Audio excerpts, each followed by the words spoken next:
함께 나누실 말씀은 마태복음 22장 34절부터 40절까지의 말씀입니다. 마태복음 22장 34절부터 40절까지의 말씀, 우리 다 같이 함께 합독하시겠습니다. 예수께서 사두개인들로 대답할 수 없게 하셨다 함을 바리새인들이 듣고 모였는데, 그 중에 한 율법사가 예수를 시험하여 묻되, 선생님, 율법 중에서 어느 계명이 크니까? 예수께서 이르시되, 내 마음을 다하고 목숨을 다하고 뜻을 다하여 주 너의 하나님을 사랑하라 하셨으니 이것이 첫째 되는 계명이요 둘째도 그와 같으니 내 이웃을 내 자신과 같이 사랑하라 하셨으니 이 두 계명이 온 율법과 선지자의 강령이니라. 아멘. 할렐루야. 예루살렘에 입성하신 예수님은 여러 종교 지도자들과 많은 사람들과 함께 논쟁을 하게 됩니다. 예수님이 논쟁을 시작하신 것은 아니시고, 오늘 본문에서도 보시면 아시겠지만 율법사 혹은 어제는 우리가 함께 사두개인, 또 그전에는 바리새인들, 이런 사람들이 찾아와서 예수님을 자꾸 시험하는 겁니다. 그래서 자기들이 알고 있는 바, 그리고 또 자기들이 생각하는 것, 이런 것들을 물어보는 거죠. 그러면 물어볼 때 그런 대답을 어떻게 하느냐에 따라서 예수님을 공격의 빌미로 삼고, 혹은 예수님을 올무에 걸려 넘어지고, 또 오늘 본문에서 보면 예수님을 어떻게 합니까? 35절 말씀에 보면 시험에 하여 묻되 이렇게 나와요. 그러니까 예수님을 어떤 어려운 궁지에 몰려가게 하기 위해서 이렇게 이제 질문을 하게 되었던 것입니다. 그 첫 번째 질문 가운데 하나가 뭐였냐면은 이제 세금에 관한 문제였죠. 그래서 예수님이 뭐라고 대답하십니까? 가이사의 것은 가이사에게, 하나님의 것은 하나님에게 바치라라고 예수님이 이야기하셨고요. 또 우리 어제 이제 함께 사두개인들이 이야기했던 게 이제 부활에 관한 논쟁이었죠. 그래서 이제 그 부활에 관해서 오해하는 것이 있다. 두 가지 오해가 있었는데, 첫 번째 오해가 뭐냐? 너희들이 말씀을, 성경을 제대로 알지 못한다. 두 번째는 하나님의 능력을 제대로 알지 못한다. 그래서 이제 그 사두개인들이 얘기한 그 부활에 관한 논쟁에서도 예수님이 이기시는 모습들을 이렇게 보게 되죠. 자, 오늘 본문에서는 율법사가 다가와서 뭐라고 얘기하느냐? 어느 계명이 큽니까? 율법 중에 어느 계명이 큽니까? 라고 물었던 겁니다. 자, 근데 오늘 34절 말씀에 보면 이렇게 얘기합니다. 예수께서 사두개인들로 대답할 수 없게 하셨다는 것을 누가 듣습니까? 바리새인들이 듣고 모였다는 겁니다. 그러니까 지금 계속해서 사람들이 질문을 하고 공격을 하고 예수님을 올무에 빠뜨리려고 했지만 빠졌다는 겁니까? 안 빠졌다는 겁니까? 안 빠졌어요. 그래서 그들이 이제 그 또한 논의를 했던 것이겠죠. 그래서 이제 그들 중에 하나는 율법사. 그러니까 여기서 말하는 율법사라는 것은 서기관을 얘기하는 걸 겁니다. 왜냐하면 서기관들이 율법을 연구하는 사람들이었으니까. 여기서 근데 율법사라고 얘기하는 사람들은 그만큼 무엇에 대한 전공자이라는 겁니까? 전문가. 율법의 전문가라는 겁니다. 그러면 이들이 왜 율법을 물어봤느냐? 그러니까 율법의 계명들이 여러 가지가 많았겠죠. 그러면 그 중에서 한 가지가 중요하다고 얘기한다면, 율법에 대한 어떤 부분이 중요하다고 얘기한다면 예수님을 공격할 빌미로 잡을 수 있는 겁니다. 왜냐하면 이게 중요하다고 한다면 왜 그걸 중요하냐? 이렇게 따져 묻기 시작하겠죠. 그렇게 되면 이제 그 율법을 어긴 부분들을 예수님을 이제 하나하나씩 끄집어내려고 하는 겁니다. 특별히 예전에 한번 그런 일이 있었잖아요. 예수님의 제자들이 안식일 날 밀밭 사이를 지나가면서 밀을 이렇게 까면서 먹으면서 그렇게 해서 그 안식일의 규례를 어겼다. 혹은 뭡니까? 어떤 일이 있었습니까? 손을 씻지 않았다. 안식일에 이렇게 그런 일들이 몇 번 이렇게 일어났었어요. 근데 그런 것들 혹은 여러 가지 것들 이런 것들로 통하여서 율법을 빌미로 삼아서 누구를 공격하려고 했던 겁니까? 예수님을 공격하려고 했던 거예요. 또 한 가지는 어떤 의미가 있냐면, 율법에서만큼은 누가 앞서 있다고 생각했던 걸까요? 자기 율법사들이 다 알고 있었다고. 그러니까 아무리 예수님이 율법을 잘 안다 할지라도 그렇게 잘 알지는 못할 수도 있다. 완벽하게 이렇게 연구한다고 하죠. 연구한다고 했을 때 못할 수도 있다라는 생각을 하고 있었을 수도 있습니다. 그러니까 이들이 지금 예수님을 향해서 뭐를 얘기하느냐, 율법 중에 어느 계명이 큽니까라고 얘기하는 이 이야기 속에는 이미 율법사들은 답을 갖고 있었을까요, 없었을까요? 어느 정도의 답을 갖고 있었을 것이고, 한번 네 대답해봐라, 네가 잘 대답하나 보자, 뭐 이런 식으로 시험하려고 했던 거라고 볼 수 있습니다. 그러니까 이 분야에서만큼은 내가 최고야라는 생각을 가지고 이미 질문을 했던 것이라고 볼 수가 있습니다. 그런데 여기서 예수님이 율법을 아주 기가 막히게 해석을 하시죠. 율법 중에 어떤 계명이 큽니까? 라고 얘기합니다. 그러면 여러분, 율법에서는 우리가 10계명을 본다면은 두 가지의 계명으로 요약되죠. 요약되는데 어떤 계명입니까? 앞쪽에는 누구를 사랑하는 걸까요?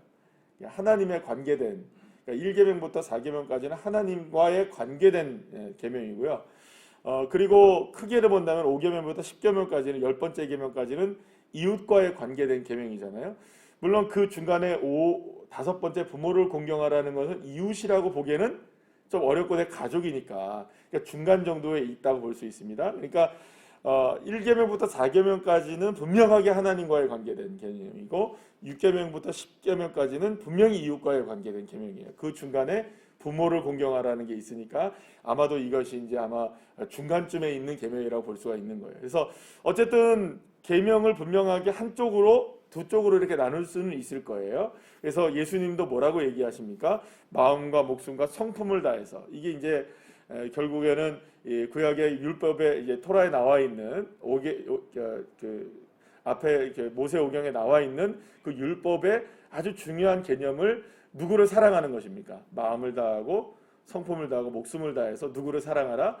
주 너의 하나님을 사랑하라. 이게 이제 1계명부터 4계명까지의 계명이라고 본다면, 그래서 여기서 이제 그렇게 만약 얘기한다면 무엇이 남는 겁니까? 뒤에 5계명부터 10번째 계명이 남잖아요. 그러면 이게 중요하다라고 얘기하면 그러면 도대체 뭐 이렇게 공격할 빌미가 되는 거잖아요. 근데 여기서 뭐라고 예수님이 얘기하시냐면 39절 말씀 보세요. 그러니까 분명히 어느 계명이 큽니까? 라고 하면 첫 번째 걸 얘기한 거잖아요. 물어본 거잖아요. 그러니까 1번이 뭡니까? 이렇게 물어봤는데 예수님이 첫째는 이렇게 얘기합니다. 첫째는 이런 계명이요. 이렇게 얘기해요. 그러면 첫 번째를 얘기했잖아요. 하셨잖아요. 그러면 이제 두 번째를 얘기해야 되는데 두 번째를 뭐라고 말씀하시냐면 이렇게 얘기하십니다. 39절 말씀에 보면 둘째도 그와 같으니 이렇게 얘기하십니다. 그러니까 첫 번째 계명과 두 번째 계명이 같다는 겁니까? 다르다는 겁니까? 같은 계명이라는 거예요. 여러분 분명히 첫째는 첫째고 둘째는 둘째잖아요. 그럼 이 말은 도대체 무슨 말일까요? 첫째가 이렇게 지금 하나님과의 관계된 거가 있어요. 그럼 이게 분명히 첫째는 맞습니다. 근데 둘째가 있다는 거예요, 예수님도. 근데 둘째는 뭐 예를 들어서 지금 방금 말씀드린 대로 뭐 부모를 공경하라부터 시작해서 맨 마지막 10번째까지라고 생각을 한다면 이건 둘째에 관한 계명이라는 거예요. 그러면 사람들은 첫째가 중요합니까? 둘째가 중요합니까? 어떤 것이 큽니까? 라고 하면 첫째로 끝이잖아요. 그러면 2번이 되잖아요. 둘째. 근데 예수님은 그걸 뭐라고 얘기하십니까? 그와 같다. 이렇게 얘기해요. 그러니까 첫 번째 계명과 두 번째 계명이 다른 계명이 아니다. 그러면 이 말은 도대체 어떤 의미를 갖고 있는 걸까요? 첫 번째 계명과 두 번째 계명을 나누는 것 자체는 유의미하다, 무의미하다? 무의미하다는 거죠. 그러니까 1번부터 우리가 보통 보면 10번째 계명이 있죠. 10가지의 계명이 있잖아요. 10계명만 얘기한다면 1부터 10가지의 계명이 있다면 이 10번째 계명은 10번째 계명이라 순서가 10번째라는 것, 첫 번째니까 첫 번째이기 때문에 첫 번째라는 것이 아니라는 거예요. 10계명 다는 두 돌판에 만들어진 누구의 계명이라는 걸까요? 하나님의 계명인 거예요. 그러니까 이 계명을 나누는 것 자체는 의미가 없다라는 것이죠. 그러니까 이 중에서 결국에는 앞에 있는 첫 번째 계명을 잘 지키면 당연히 무엇도 지키는 걸까요? 그와 같으니. 그죠? 그러니까 하나님을 사랑하는 사람은 반드시 어떤 것이 당연하게 나와야 되는 걸까요? 예, 둘째의 계명이 나와야 되는 거죠. 그러니까 둘째의 계명이 나온다면 그 사람은 과연 무엇을 하는 겁니까? 첫째의 계명을 지키는 거죠. 이해가 되시죠? 그러니까 둘째의 계명을 또 잘 지키는 사람은 첫째의 계명을 지키는 거예요. 자, 여기 이제 본보기를 하나를 예수님이 이미 보여주신 게 있어요. 어떤 사람이 찾아왔죠? 부자 청년이 찾아왔죠. 그 사람은 율법의 모든 계명을 다 지켰다 그랬어요. 다 지켰어요. 그러면 이 사람은 첫 번째의 계명도 지키고 두 번째의 계명도 지킨 거잖아요. 그런데 예수님이 뭐라고 말씀하십니까? 그렇다면 네가 어려서부터 그 계명을 다 지켰다면 가서 너가 가진 재산을 다 팔아서 가난한 자들에게 나눠 주고 나를 따르라 그랬단 말이에요. 영생을 얻으려면. 그러면 이거는 영생은 첫 번째 계명에 관한 걸까요? 두 번째 계명에 관한 걸까요? 그러니까 영생은 첫 번째일까요? 두 번째일까요? 영생. 첫 번째죠. 아니, 하나님과 관계된 거고 우리가 신앙에 관계된 거니까. 그러면 가난한 자들에게 팔아주라는 거는 첫 번째에 관한 걸까요? 두 번째에 관한 걸까요? 당연히 두 번째인 거죠. 근데 이 친구는 지금 자기 자신 스스로는 율법의 모든 계명들을 다 지켰다. 1번도 하고 2번도 했다는 거예요. 그런데 1번을 구분하고 2번을 구분해버리자 1번은 되겠는데 2번이 안 되는 거죠. 그러니까 자기의 재산을 팔아서 가난한 자들에게 나눠주지 못하는 거잖아요. 그러니까 결국엔 영생도 안 된 거죠. 2번이 안 되니까 뭐가 안 되는 겁니까? 1번도 안 된 거였어요. 그럼 이 사람은 율법을 지켰나요? 안 지켰나요? 안 지킨 거죠. 그러니까 이것이 구분될 수 있다는 겁니까? 없다는 겁니까? 구분될 수 없다는 것을 이미 부자 청년을 통하여 증명하셨잖아요. 그리고 나서 바리새인들과 사두개인들, 율법사들, 서기관들 이런 사람들이 찾아와서 계속 질문하는 거예요. 예수님께.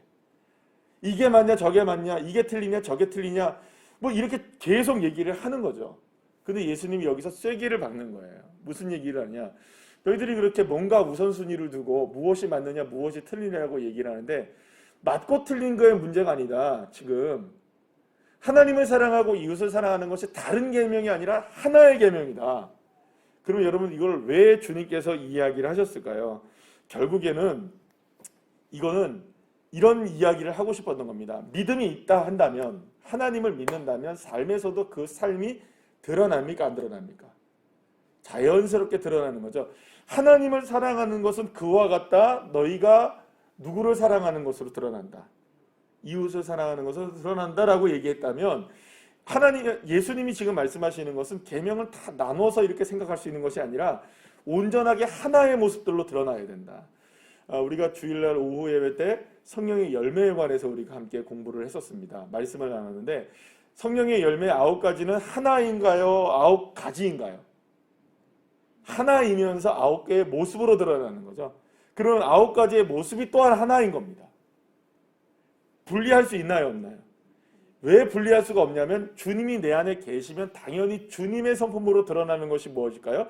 9가지의 열매의 모습으로 드러난다는 것이지 이게 사랑은 맺혀지는데 기쁨은 안 되고 오래 참으면 되는데 충성은 안 된다 이런 개념이 아니라는 거죠. 그러니까 하나님은 온전하게 만드는 거예요. 모든 걸 온전하게 하시는 겁니다. 온전하게 한 통으로 만들어 버리시는 거예요.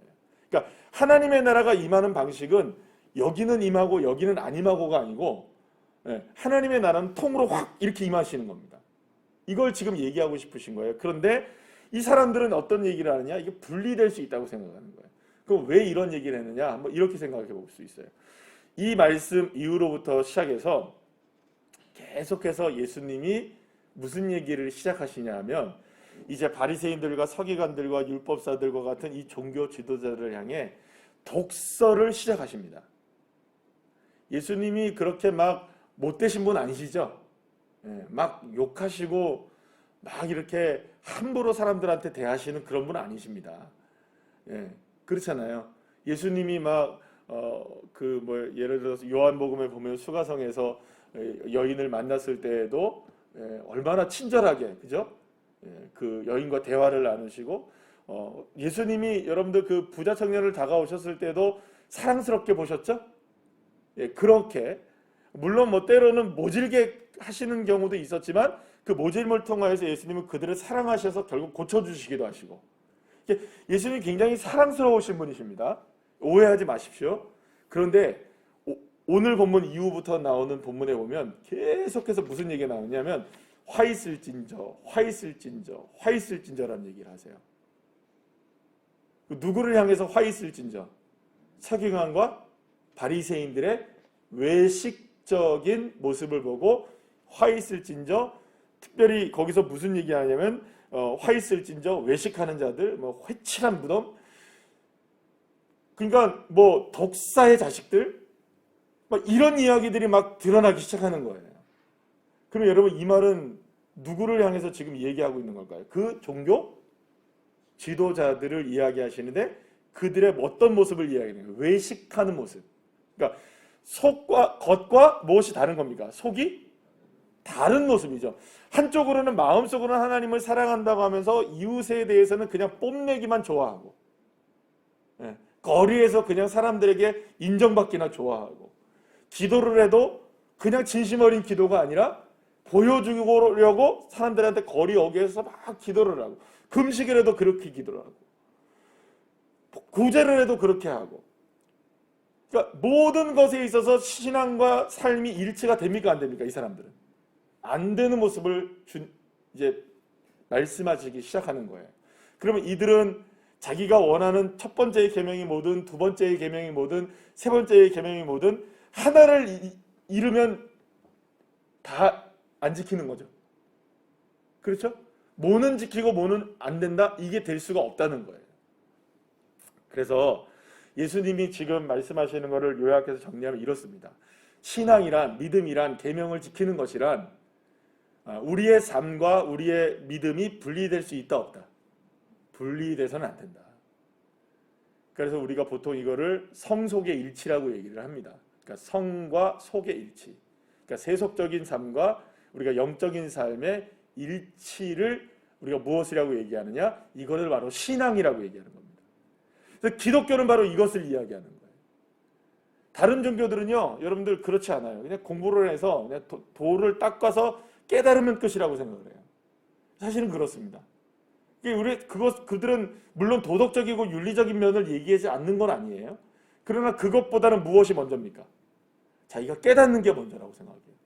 그러니까 깨닫지 못하면 그들이 삶도 안 되는 거죠. 근데 깨닫는 게 누가 깨닫느냐는 거예요. 산속에 들어가서 돌을 닦아야 깨닫는 거예요. 네. 근데 우리는 그런 깨닫는 게 아닙니다. 우리는 깨닫는 종교가 아닙니다, 여러분. 우리는 믿는 종교입니다. 무엇을? 하나님을 믿음으로 우리의 삶을 바꾸는 겁니다. 하나님의 나라가 임하니까요. 주님이 우리와 함께 하시니까. 우리가 바뀌어지는 게 아니라 주님이 우리를 바꿔주시는 거죠. 그래서 여러분, 오늘 예수님이 말씀을 시작하시는 이 부분은 뭐냐면 결국에는 이 사람들은 이웃을 사랑한다는 것도 자기를 드러내기 위함이고, 그러면 누구를 사랑하기 때문에 하는 것가 아니라는 겁니까? 하나님을 사랑하는 것이 아닌 것으로 드러나는 겁니다. 이웃에게 자기를 드러내려고 한다면. 그러니까 이웃을 사랑하는 것도 누구를 사랑하기 때문이어야 된다는 걸까요? 하나님을 사랑하기 때문에 이웃을 사랑해야 되는데 그게 안 되는 거죠. 그러니까 결국엔 이들은 어느 계명이 큽니까라는 말을 할 자격이 있는 사람들입니까? 없는 사람들입니까? 없는 사람들입니다. 마치 자기네들은 가장 중요한 계명들을 잘 지키고 있는 것처럼 보이지만 그 어느 것 하나도 지키지 못하고 있는 외식적인 믿음을 가지고 있는 사람들이다. 그래서 여러분들 우리 신앙이라는 거는요, 건강한 신앙. 그러니까 우리가 보통 보면 우리 지금의 현재도 마찬가지입니다. 건강한 신앙은 언제나 통으로 갑니다. 그러니까 어떤 거 하나만 중요하지 않아요. 물론 우리 전체적으로 본다면 한 사람 한 사람의 객체로 본다면은 이 사람이 이걸 더 잘할 수도 있고 이 사람이 이거 더 소중하게 여길 수도 있어요. 그죠? 그러나 우리 전체로 본다면 통으로 가셔야 됩니다. 전체로 가셔야지 어느 것만 잘해. 나는 이것만 잘할 수 있어. 나는 이것만 하면 돼.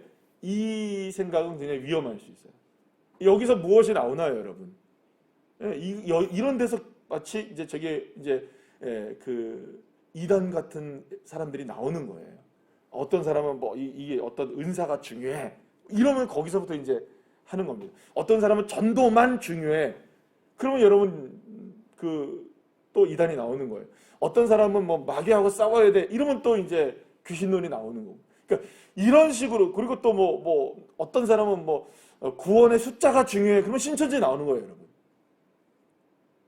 이런 식으로 하다 보니까 하나만 하는 거예요. 하나만. 여러분 이단들 보면 특징적이에요. 뭐만 중요하다고 얘기해요. 뭐만. 예. 뭐만 중요한 게 아니라 우리는 다 중요해요. 예. 왜냐하면 하나님의 나라는 우리에게 전체로 임하지, 예. 뭐 그냥 단순하게 이렇게 임하는 게 아니에요. 그래서 여러분 하나를 보면 10가지를 아는 거고요. 10가지를 보면 하나를 또 아는 겁니다. 우리의 건강한 신앙, 어떤 신앙일까요? 우리의 건강한 신앙은 하나님과 이웃을 사랑하는 걸 분리하지 않는.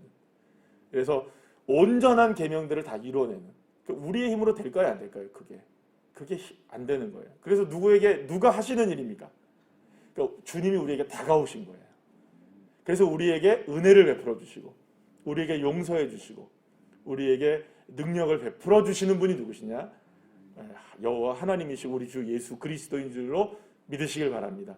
이 믿음을 가지고 오늘 하루도 승리하시는 주의 자녀들 되시기를 간절히 축원합니다. 기도하시겠습니다.